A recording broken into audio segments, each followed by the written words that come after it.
Talk to Madame Lagarde on your trip here? Well, we always say hello when we meet at the ministers' dinners and so forth. I thought she was going to skirt you this time because you're not as optimistic as the IMF is on global growth, right? Right. So we're not as optimistic. I mean, the issue is that we have a positive bump right now. We do have a lot of survey indicators that are very positive, but we don't really see the data yet.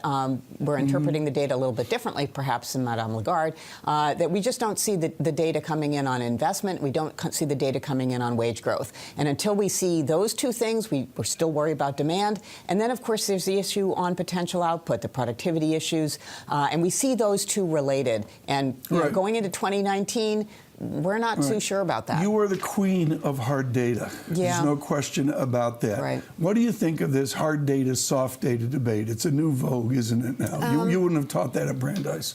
Well, we've always looked at survey indicators, but there are a lot more of them now. Yeah. But the bottom line is if you don't actually see the money being spent, it doesn't really matter how positive people are. I mean, consumer indicators, we've looked at that. Those have been around for a long time, and many countries have looked at whether or not survey indicators on consumer sentiment actually show up in spending.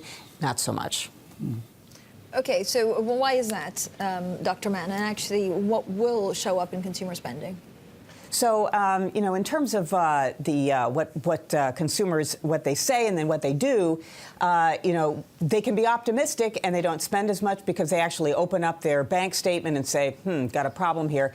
It is also the case that they can be pessimistic and they still go out and spend. So on either direction, the consumer sentiment indicators tend to overshoot what is actually coming out of the pocketbook.